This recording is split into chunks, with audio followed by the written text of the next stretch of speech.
I would be very, very surprised if Darnold's not the starter. I think they know that McCarthy's not ready. And I think everybody I talk to know McCarthy's not ready. You're tuned in to the Ross Tucker Football Podcast, guiding your gridiron journey, none other than your host, former NFL lineman, Ross Tucker. Oh, yeah, it is. But it's not just any Ross Tucker Football Podcast. It is a teaching tutorial Thursday, presented, of course, by DraftKings. That means my guy, Greg Cosell, the legend, the civilian GOAT, greatest of all time in terms of film watching, film breaking down. He's our guy here on a Thursday edition of the Ross Tucker Football Podcast. This is our last Ross Tucker Football Podcast of the week. We do 3 a week in the offseason, as you guys know. But you can always, Friday, Saturday, Sunday, even money betting podcast. Steve Fezzik had his games of the year. He picked 4 games of the year in the NFL. Even if you just listen to how he goes about picking those games, I think it's fascinating.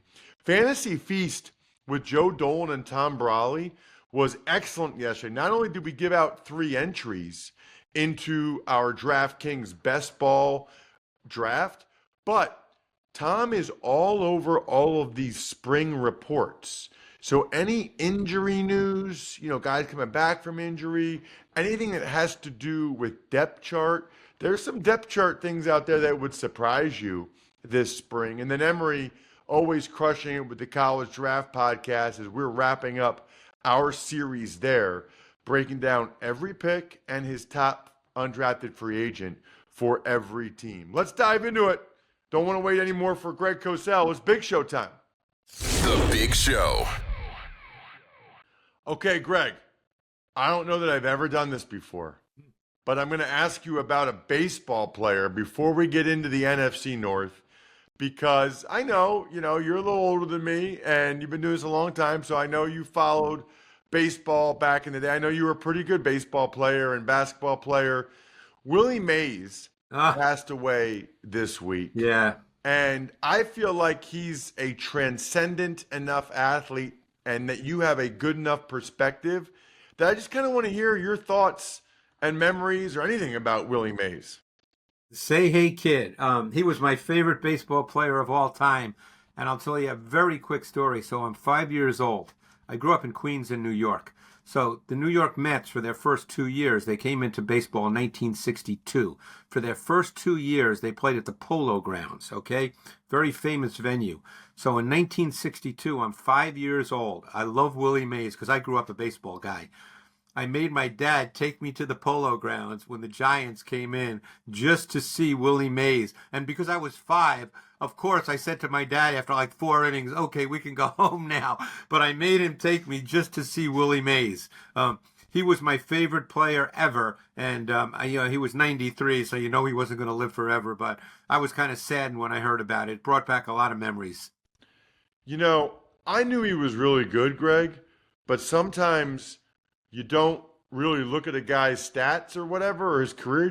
24-time All-Star. 24-time All-Star. The guy was just ridiculously good. And he wasn't big. He was like 5'11", 185 pounds. He was he was so great. And just the way he played the game, so much enthusiasm. It's funny. On some level, Greg, so back when he played baseball was by far the biggest sport. By far. Way bigger than football, way bigger than NBA and basketball.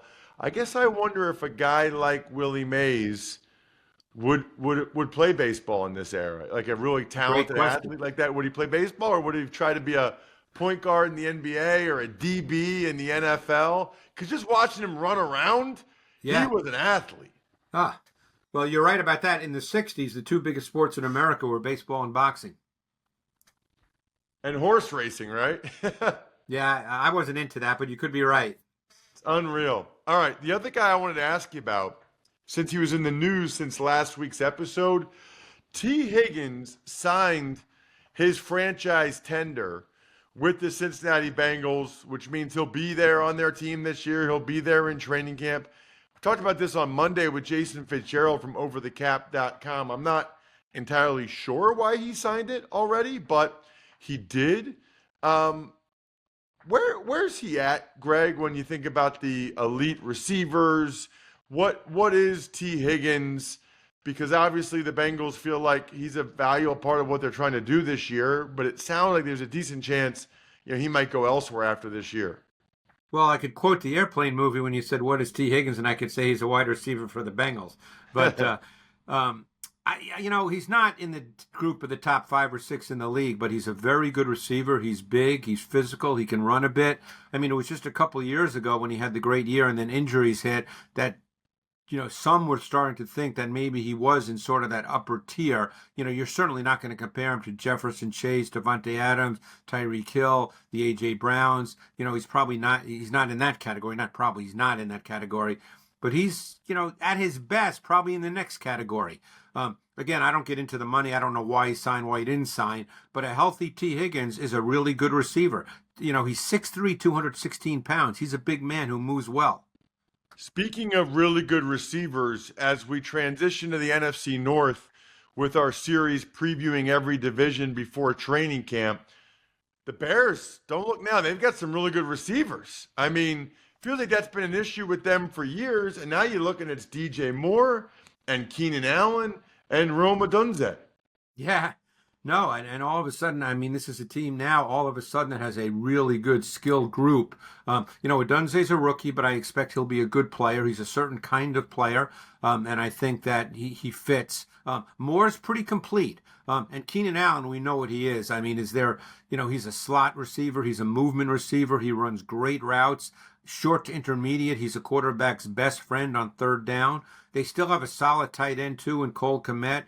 And a lot of people lost sight of the fact that they signed Gerald Everett, who still has some juice to him and can be used in certain packages. And obviously they signed DeAndre Swift. We'll see what this offense looks like. Don't forget, you have a rookie quarterback, and you'd never want a rookie quarterback if possible. And I don't think they'll be in this situation because, as you know, their defense over the last part of last season was among the top 5 defenses in the league. I don't think Caleb Williams will be in a situation where he's going to have to drop back 35, 40 times a game, and that will really help him acclimate. They'll be able to play much more proactively with him instead of reactively. That is such a great point. Such a great point. Because you don't want to put rookie quarterbacks, really any quarterback, Greg, but rookie quarterbacks as much as possible. The more you can limit must-pass situations or obvious passing situations, the better. Because they're going to throw the kitchen sink at him, and it's going to be, it's going to be some stuff he hasn't seen yet. And you don't want to put him in a position where the defense knows what's coming. Yeah. The more they can stay ahead of the game, stay ahead of the chains, I think the much better position Caleb Williams will be in. I don't think we talk about that enough when we evaluate quarterbacks in general or rookie quarterbacks in particular. Well, what was their situation? How often were they in obvious passing downs, and how often were they? Bryce Young was in obvious passing downs all the time last year for the Panthers, and that wasn't really the case with Stroud a lot. Stroud was able to do a lot of stuff off of play action. Too hard for a young quarterback. And don't forget, Shane Waldron is now the OC, comes from the Seahawks, but a Rams background. There's a lot in this offense to learn. Williams' head will be spinning, which most rookie quarterbacks are. That's the situation. So, and moving to their defense, because that really was the story a year ago, the last half of the season. Maybe it started when they got Montez Sweat. I don't remember the exact time it all started, but when they obviously traded for him. This is a really good defense. They've got 2 really good corners in Jalen Johnson and Tyreek Stevenson out of the University of Miami, who I loved, and he played really well as a rookie. Brisker's a good, solid safety. Kyler Gordon's an excellent slot corner. And obviously Edwards and Edmonds, 2 really solid linebackers. And the 2 rookie D tackles played very, very well, particularly Gervon Dexter. And then they also had Zach Pickens from South Carolina. So this is a really good defense. And you talk to people around the league, Matt Eberflus does a lot more than people might think. I think a lot of people think, he plays a lot of zone, he rushes 4. I mean, he'll do a lot of basic stuff on first and second down, but where you really study a defense, Ross, is on third down. That's where you see what a defense is. Let's talk. You mentioned their defense. I think you're exactly right. We don't talk enough about the addition of Montez Sweat. I thought really put them over the top last year. I thought that was a huge differentiator when they brought him in. What about the Detroit Lions, Greg? I think everybody's sort of excited to see what they can do for an encore. I am stunned that Ben Johnson is still their offensive coordinator. Stunned. Well, they're probably thrilled because that offense is really good. He has such a great feel for route concepts and spacing, and it's just every summer I watch their offense because they're fun to watch. And Jared Goff is a really good quarterback. I mean, Jared Goff, first of all, Jared Goff is 6'4". I think people lose sight of the fact he's a big guy. He throws the ball really well. That's, a lot of people who listen to us hear me talk about defining things for the quarterback. They do a really, really good job of defining the reads and the throws for the quarterback. And that's Goff's game. He's a pocket quarterback, but he's a really, really good one. They've got a really good O-line, 2 really good tackles, really good inside. I think the guy everybody's waiting now to see, now that he's healthy and hopefully goes through an off season and a full season, is Jamison Williams, because that guy's got some serious, serious juice. We know about Amon-Ra St. Brown, just a really refined, subtle, nuanced player. As good in that regard as any receiver in the game. Labatt Blue Lights are as good in the regard of going down my throat as any beer in the game. Absolutely delicious. I love drinking some Labatt Blue Lights with friends, living life to the power of we. Definitely going to have some of those this weekend. Always enjoy responsibly beer. Labatt USA, Buffalo, New York. Greg, we've gotten to the point where if you don't make incredible second reaction plays and or have an absolute bazooka for an arm, there are people that don't think you're an elite quarterback. No. You think about any guy that like a Jared Goff or a Kirk Cousins, or a lot of these guys, they're not going to get their props because they don't do things that wow the average person, right? Like they don't do Josh Allen, Patrick Mahomes things, or even Lamar Jackson things. And that's, people want the highlight. We live in a highlight culture. And if the quarterback isn't the one generating the highlights, people are not going to push him into that top 10. And you're 100% right. And, we've talked a lot about play action. They're a phenomenal play action team. Goff had more what I call conventional play action, meaning he's under center, more conventional play action dropbacks than any quarterback in the league, and they are so good at it. So good at it, because that really helps define the reads and the throws. And when you do it on 1st and 10, you are pretty certain as to what you're going to get from the defense. So you're attacking predictable fronts, I should say more predictable fronts and more predictable coverages. And they are really, really good with first down play action. All right. What about defensively, Greg? Man, I don't think it could have worked out any better with them being able in the draft to get Terrion Arnold from Bama and Enos Rakestraw from Missouri, to be able to get both those guys in the first 2 rounds, because they struggled at corner. Without question. And they signed Carlton Davis. So they really have improved at corner. Brian Branch is a big-time slot. The question is, will they also play him at safety in their base? He's just a really good football player. I thought Melon Fonwu, when he became a factor last year and started playing a lot at safety, essentially strong safety, he became a factor in their defense.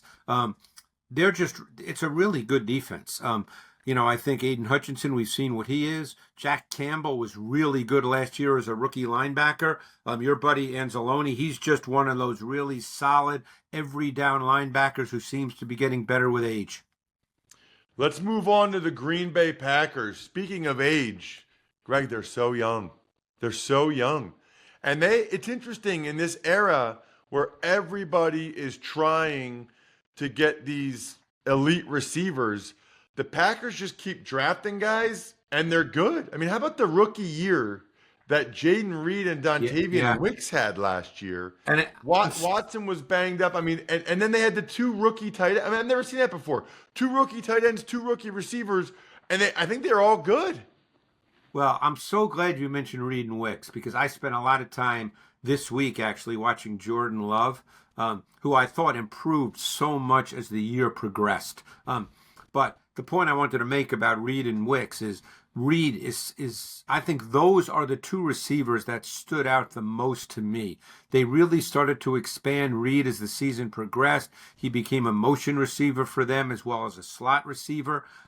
He was their biggest third down target. I think he's a big factor. And Wicks, a couple of years ago, he had a great, I forget what year it was. It was either maybe 2022. He had a great year at Virginia. And then in 2023, 2021, he had a great year. In 2022, it kind of fell apart with their offense. But he is a big physical receiver, works between the numbers so well, has a pretty refined feel for settling into zones. Those two guys really stood out to me. And again, I'm not going to sit here and make a fantasy prediction in terms of numbers, but those were the two receivers that really stood out. So interesting for them to take Romeo Doubs and Christian Watson in 22 and then come right back and take Jaden Reed and Dontavian Wicks in 23. They took Jordan Morgan in the first round on the offensive line. He's been moving around to several different spots. I'm going to be curious to see where he settles in. They played him at both guards and both tackles in camp. You don't see that very often, Greg, for a first-round pick playing four different spots in OTAs. They ended up through the last half of last season, and it worked out okay, playing Rasheed Walker at left tackle and Zach Tom at right tackle. You probably are familiar with Walker. He's a Penn State kid. He was a big-time recruit. He was only a seventh-round pick, but he was a 3-year starter, I believe, at Penn State. Yep. And they ended up playing those two guys at tackle, and it worked out okay. So they probably think Morgan, who I think does not have long arms, and I think that's why he's viewed as a guard, but he could well be the starter at maybe right guard if Jenkins stays at left guard. So we'll see how that all plays out. What about the new defense under new coordinator Jeff Hafley, Greg? They made the change at D coordinator. They took guys like Javon Bullard, Edgerrin Cooper in the draft. Your thoughts on the Packers defensively? Yeah, I'm not sure exactly what Jeff will do as far as his concepts and his approach. But they certainly look. Cooper can run. I mean, I would think they'd expect him to start. Now, again, with rookies, you never know, and there's a lot to learn for linebackers that are basically stacked players because there's a lot that they have to decipher and understand. So that can take time. But he was the most explosive athlete of the top linebackers coming out in this past draft. Bullard, in some ways, when I watched his Georgia tape, reminded me a lot of Brian Branch. Because Bullard 2 years ago was the slot corner at Georgia. This past year, he played safety. So he can do a lot of things. He sees things really well. You wouldn't say he's an elite athlete, but he's just, I hate to be cliched, but he's just one of those guys that's a really good football player. Let's go to the Minnesota Vikings. Last but definitely not least, Greg, they got the deal done with Justin Jefferson. He's going to be there. I'm curious how you think it'll play out at quarterback with Sam Darnold and J.J. McCarthy. I would be very, very surprised if Darnold's not the starter. I think they know that McCarthy's not ready. And I think everybody I talk to know McCarthy's not ready. I think their team's good enough too, Ross. You tell me your thoughts. I don't believe they're going to be one of those teams that starts out 1-6 and everybody's clamoring for the rookie. I think they're a good enough team that they're not going to be in that situation. And I'd be very, very surprised if Darnold was not the starting quarterback. So talk to me about McCarthy not being ready. I mean, he started 3 years at Michigan, right? Like what's not ready about him?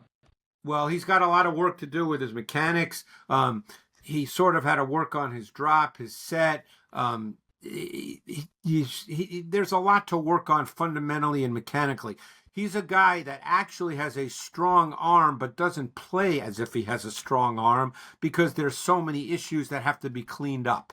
And I think Kevin O'Connell's really good at this kind of stuff, and they're working with him on that.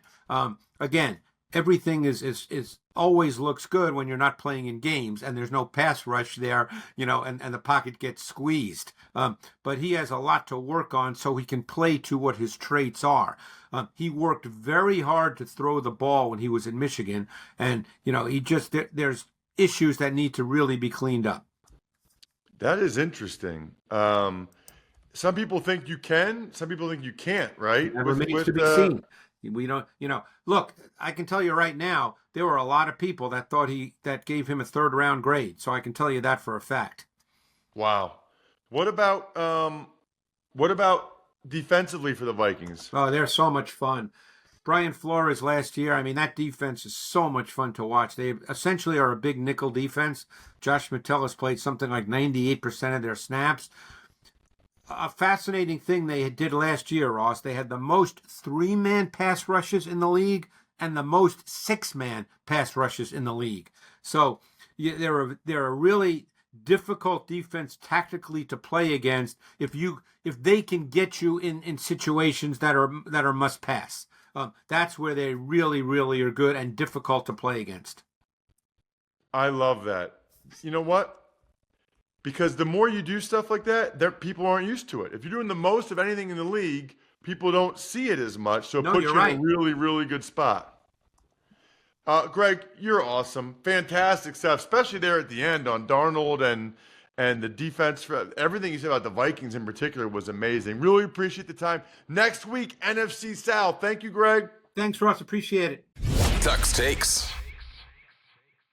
All right, Ross, we'll start the Lions. They signed UFL kicker Jake Bates, who's among at least 8 UFL players to get signed by an NFL team so far.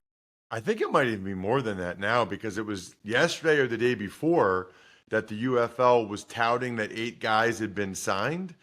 And I think I've seen a couple other guys get signed since then. So this makes me so happy on so many levels.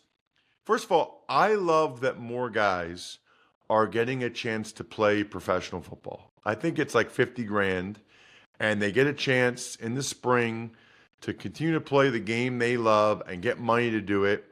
Phenomenal. And that they're getting this opportunity. Players get better. Players get worse. I'm glad these guys are getting a chance to show that they've improved their skills. They're better.